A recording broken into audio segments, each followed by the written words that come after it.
These are my top 3 ways to grow your photography business in 2026. My name's Mitch Hemming, and let's get into it. My 3 methods consist of what type of work you do, which is your niche, who you work for, which is networking, and how you get paid consistently every month with no stress, which is my secret sauce to pricing yourself as a photographer. Number 1, your niche. This is what you specialize in and what you're known for. So I started out in automotive photography, and to set myself apart from all of the competition, all of the noise, I decided that I needed to be the go-to person for a very specific style of automotive photography, and then even a type of car. So Lamborghini is my favorite car brand, and when I was starting out, all of my focus went into how can I shoot Lamborghinis. So I did everything I possibly could, like I wasn't getting paid, and I was just trying to shoot Lamborghinis in any way possible, literally. And shoot after shoot, I started really on a small scale being known for like that guy that shoots Lambos. So like in my city, that's Mitch. He's always shooting the Lambos. Every shoot, every couple of shoots, always posting about Lamborghinis. Then from there, I started experimenting with lighting, so doing light painting and doing flash, and created my own style, like my own unique style that no one else was doing, particularly in my city and in my local network. So then with my lighting style and techniques and the fact that I was shooting a lot of Lamborghinis, which this was in 2011, 2012, it wasn't like today where there's, cars everywhere, car spotters. It was a lot harder to do then. It was a lot more wow factor to be able to shoot a Lambo. So yeah, I was starting to become known for like this guy. He shoots the Lambos and does it in a really unique way that no one else is doing. Now you can't build your entire career on just shooting Lambos and just doing it in this one way. But what it did is it made me stand out and separated me from everybody else. Because whilst everyone else is shooting, all the JDM cars and the modified cars, maybe a couple of supercars here and there, they weren't doing anything to stand out and be remembered for. So I leveraged this micro niche of being the go-to Lambo guy to then get more work and expand out of that. So, you fast forward this 15 years that I've been doing this, I'm now working for Lamborghini as a brand, like they are my client. And I like to think that it was all, sort of manifested and planned that way. Like I attracted Lamborghini as my client. They've been a client for 6 or 7 years now, based on the fact that I was intentional with what I wanted to shoot, how I wanted to present myself, and the person I wanted to be known for. Because when it came time for that conversation with Lamborghini, I had so much passion for the brand. I had all this portfolio. I'd photographed so many of their cars. I actually knew a lot of their customers for the brand, just from networking with Lamborghini owners. And this, at that position really set me apart from everyone else. It was an obvious choice. Like if you put yourself in the client's shoes and say, you're the marketing department, you're the, general manager, etc. of Lamborghini, and you're looking for marketing, you're looking for photography, and you've got, say you've got like 5 amazing prospects in your city, and all 5 of them take incredible automotive photographs, the work is all top tier, but then you've got this one guy who just lives and breathes Lamborghini. Like 70-80% of the portfolio is all Lamborghini. He knows the owners, he knows the network, like he's already involved in everything. Then at that point, like the choice is going to be obvious. Like you're going to stand out in a room that has exceptional talent. And so that's what I focused on, that's what I did, and that's what ultimately got me through the door at a lot of places, got a lot of conversations going, and landed me the Lamborghini contract, which I've had ever since. And that's not to say that you need to just live and breathe one car brand. That was just my approach, and it's because I genuinely just loved Lamborghini. But expanding from that, I've used that same concept and applied it to everything that I do in my whole business to try to set myself apart, set my business apart in whatever it is I'm pitching, whatever client I'm working with, whatever type of work that we're doing. So you can apply this to real estate photography. That's another really easy way to do this.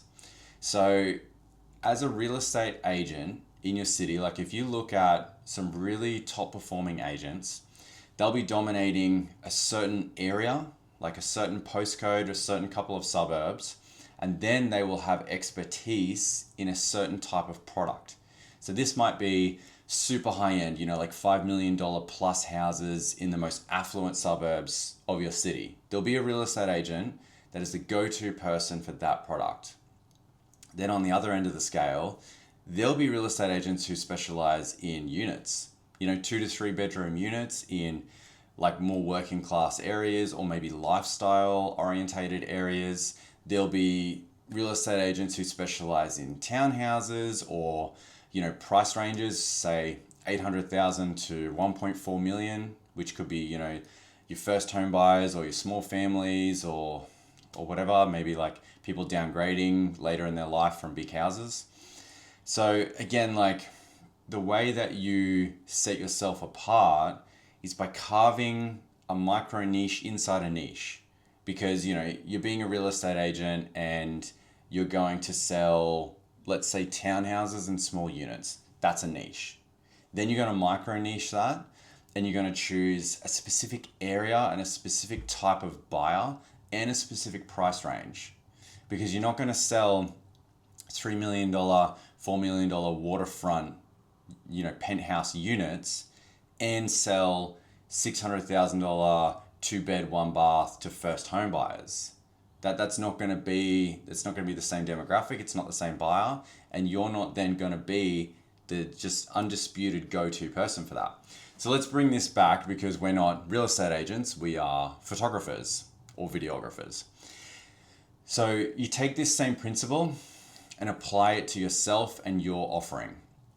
So you can be the go-to photographer for, say, $2 million plus suburbia houses. So like family homes, beautiful like Hampton style homes, new build homes. You become the go-to person for that. Then you dial in on a postcode that has lots of these type of properties. So this will be like your middle to upper class postcode, and then create your own style of photography. So this might be, a common trend these days is daytime real estate photos. It's not so much twilight anymore. And so it's like, if you can present these properties in a really beautiful way during the day, light coming through the windows, blue sky, really make people like stop and pay attention to your work, then you apply that to a certain type of property in certain suburbs in a certain price range. Then when any real estate agent gets a listing like that, you're going to be the go-to person. It's going to be like, okay, cool. Like, we've just signed up this beautiful family home, correct suburb, boom, boom, boom, everything aligns. Then it's going to be, okay, we need to call Mitch because he is the guy who does the photos of this exact product, and we need to just move it in the market the same way that everyone else is doing to just get, guaranteed sale. Like, you're going to have people who don't want to reinvent the wheel. They just want to move with the trends, sell the product, and let the product speak for itself. There's always going to be people in the market who want to do crazy things and really stand out. But we sort of leave that for later. We want to go volume based to start with. So by becoming the go-to person to solve such a specific sort of problem, the work just comes to you. It's a no-brainer for your clients. So this is what I mean by really dialing down into a niche. You can apply this across any forms of photography. I do automotive and real estate, so that's what I talk about and that's what I know. Number 2 is networking. And when I say networking, I don't mean posting on social media and sending DMs and sharing your portfolio and your website, any of that kind of stuff. If you really want to grow your business and you want to fortify long-term relationships with clients, you need to network in person, face to face, on the phone. It needs to be old school. You need to really build the connections with people. You also need to be very intentional with your networking as well. So I'm a big believer on actually finding and searching out the clients that you want, not letting them just come to you. I've never really been about just posting my work online and waiting for the clients to come. Figure out, obviously, firstly your niche, you figure out your niche, and then you start looking at all the big players, like all the clients, the real estate agents or the brands or the businesses, whatever it might be. Figure out who are all the ones that you want to work for and you want to work with. That's step number one, right? So bring it back to real estate. Let's say you put together a list of 20 real estate agents, or maybe go even bigger than that and choose, 5 actual agencies where these agencies operate in a way that really aligns with you. Properties are great. The agents seem really cool. They're just a real estate agency that you could see yourself building a partnership with. So write down your list, choose them, and then learn as much as you possibly can about them. And that's the best thing about today with the internet, is you can learn so much about someone or a business without ever stepping foot or ever talking to them. Do your research, figure out who owns the real estate agency, figure out all the agents that work there, just get as much information as you possibly can. Then look at where they're listing, the type of product they got, even have a look at what product is moving fast and what product is moving slow, and then put together a unique angle to gain their attention. So this might be, say you've got an agency and they've got this really cool listing and it just isn't moving. Maybe it's a high end, maybe it's a mid tier, something you know about, and it's just not really moving. Maybe it needs the photos or the video refreshed or just marketed in a different way. It could just be the price is too high, but either way, it's inventory that's just sitting there, and I guarantee someone's looking at it, someone's watching it, being like, please just get this off our books, let's just get this thing sold. They don't want to just walk away from it because no one likes losing, especially in real estate. Everyone wants to win. So find a situation like this, find the agent that's selling it, and then come up with a plan on how you think your work could make that look different or better. This could be as simple as the exterior photos of the house were done at twilight and it just wasn't a very good twilight. Maybe the sky just didn't pop, the colors weren't there, whatever. Or maybe that type of property, it should have been photographed during the day on a beautiful blue sky day. So come up with your strategy, come up with your plan, put it all together and provide a potentially free solution, or a half price solution, or whatever. We're not worried about the money with this. We just want to come to them with a unique angle, get a conversation going and get their attention. So put all that together and then just pick up the phone. Don't email, don't DM, nothing written, just pick up the phone, or even better still, walk into the real estate agency, speak to the exact person you need to speak to, and lay down your game plan. Say to them, hey, I see you've got this property. This is what I specialize in. I think I can help you attract more attention for this listing by doing X, Y, Z. You don't know me, so I'm willing to do this for free or for half price, or, put together some kind of incentive. You could say, I'll do this for free, and if you like my work, maybe we could work together in the future. Here's my pricing list. Just straight up, like, this is how much it's going to cost you to work with me, but I'm going to do this one for free because this is my idea and I came to you. So just come together with an angle like that and start forging actual relationships. Now, you don't need to be offering freebies to 20, 30 people, because then you're working the whole month, you're not getting paid. But that's just one strategy where you can set yourself apart from everyone else.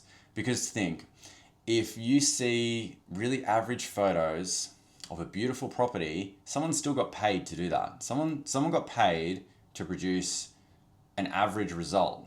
So if you can produce an amazing result, even if you got paid the same as them, you're going to be significantly more valuable and you're going to get all the work. And then once you've got all the work, then you have control, and then you can slowly increase your prices or modify things so that you're more profitable overall. There's a lot of different strategies you can do with pricing. We'll be going into that in other videos. But this is all about networking. It's all about meeting people, getting conversations, and starting to build your reputation and your rapport with your targeted dream clients. So put together that list and start figuring out who you want to work with, not waiting for them to come to you. And number 3, it's how you can get paid consistently every single month with no stress. This is my favorite aspect of my business and of creating a successful photography business, because I am not a fan of going out there and hustling for one-off jobs every single week, every single month, and not knowing what you're going to make. So implementing a reoccurring revenue or a subscription, monthly reoccurring, whatever you want to call it, into your business is an absolute game changer. Once you've built up a rapport of clients, you know exactly what you're offering, you're getting work every single month, you're really starting to build your business and get some momentum. The most important thing is really digging deep into your offering, into the client, and figuring out what service that they need on a monthly basis. Like, what is something that they're continually just paying for again and again and again? This can look like so many different things, and you can apply it to any niche, any form of photography with any client. You just have to be creative with it, and you have to look for solutions to a problem that they have constantly. Social media is probably the easiest place to start. So every single business, every personal brand, just like everyone now needs social media content. If we bring this back to real estate, and you have a real estate agent, they need personal branding. Real estate agencies need personal branding, but it's agency level branding. And they all need content. They need photos, they need videos to be able to post onto social media. Now, the busier someone is, the more likely they're just going to ignore this and just focus on making money. But that's a good thing, because they're generating lots of money, and in the back of their mind, they know, really need to get my social media better, I need to be posting more. But everyone just gets caught up in work and what they're doing, and they're not thinking, to pick up their phone and start recording and spending their time doing social media. Now, when, businesses and, real estate agents and personal branded people, when they get to a certain level, they might hire an assistant, or they might hire someone whose responsibility it is to do their social media.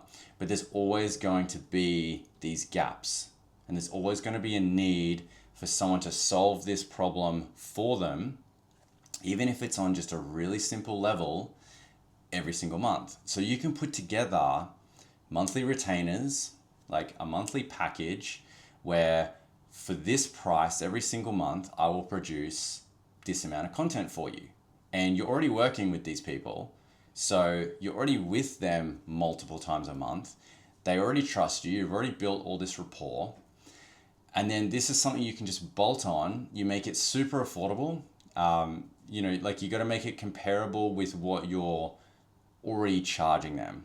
Like, if you're charging them $500 a photo shoot and you're doing 5 a month, you're billing them $2,500 a month on average for your work, then maybe you would price this at a fixed $1,000 a month, because then it's not more than what they're spending. You're not matching what they're spending. You're not about to just double their outgoings. Really, it's about 50% of what they're currently spending. And the value that you can provide by filling in this service and solving a problem for them is going to far outweigh $1,000 a month. So you package it all up beautifully. You make it a no-brainer. You solve as many objections as you can. You solve as many problems as you can. You present this to your client, and do this enough times with enough intention and enough research, and you will get people saying yes. So then once you bolt these in, let's say you've got 10 active clients on average across your months. And of those 10 clients, you could sign up maybe 3. If you just sign up 3 clients to monthly social media content at $1,000 a month each, and let's say you're making already, 8 to 10,000 or something from all your one-off jobs, averaged across the year, because you're going to have high peaks and low peaks and busy times and things like that, right? But then if you can bolt in, 3 clients, $1,000 a month each, every single month, you provide this service 12 months of the year flawlessly, and you serve this like it is your highest priority. Like, you need to just add so much immense value into this little $1,000 a month package that it becomes just irreplaceable. Like, you want your clients to not be able to live without your service every single month. That's the goal. They need it every month, even if they're not, doing crazy well in the other aspects of their business, like, real estate agents, for example. Even if they have a low month where they're not selling lots of properties, or they didn't get lots of new signups, you then reiterate to them, this is why we need to focus and go hard on the social media content that we're doing. So if you're a little bit quieter, let's ramp it up a little bit. Offer a little bit of extra value into that month, so that they're not thinking, hey, I need to get rid of this because it's costing me money. They're thinking, I need to invest my time into this because this is going to make me money. That's the mindset that you've got to be in. So, if you've got 3 of these and that's $3,000 a month, then that's $3,000 a month that you don't even need to think about. It's $36,000 a year that you don't need to think about, is coming in. All you have to do is service it. Because you've got 30 days to service it, you can be a lot more flexible with it. You've got to do this many deliverables, you've got this much time. You could just absolutely hustle, get everything done in the first week of the month, then get all of the editing, all the scheduling, whatever else you need to do on the back end done in the second week of the month. And then for the last 2 weeks of the month, you're essentially getting paid and you don't need to do anything with it because you've already done all the work. As opposed to every week having to make bookings and schedule this and move that around, or like the weather's bad, so we can't do this shoot, so we're gonna have to move it, or something gets cancelled and all of a sudden you're actually losing revenue because something got cancelled. Maybe it wasn't any fault of your own. Maybe if you're shooting houses, the house just got sold pre-market, the owner decided to not sell. But by bolting in a monthly retainer, providing a valuable service to a client where it helps make them more money, because that's always your angle. Like, you always want to pitch your client that your services will make them more money. Always.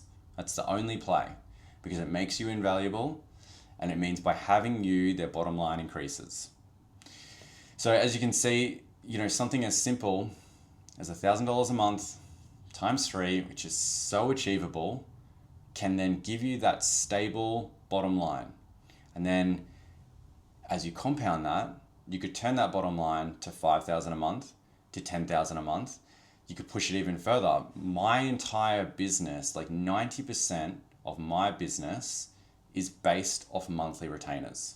So, we have this much of the business as monthly reoccurring, and then a tiny little slither at the top where it's just cream, basically. It's just extra little bits and pieces of work that comes in that we do, and I don't account for that at all.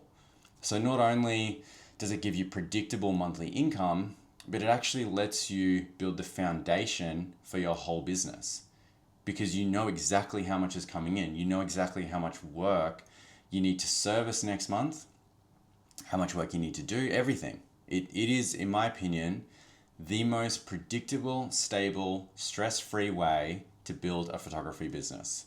So by integrating these 3 things into your photography business or videography business in 2026, it can be your best year ever. Even if you only add a small amount across all 3 of these areas, you will see an uplift in your business, more confidence, more income, just everything. Like, it is my goal to try to help as many creatives as possible just make consistent monthly income, stress-free, and really be able to pursue their passion and call this their job, their career, create something that is never going to go away, that doesn't have a good time and then disappears, and ultimately just help more people not quit and not give up. So if any part of this video helped you, leave a comment, drop me a subscribe. I've got a weekly newsletter as well. There is a link below. It's called The Creative Standard, and it goes through everything like this that I've talked about, plus much, much more. So thank you so much for watching, and I'll see you soon.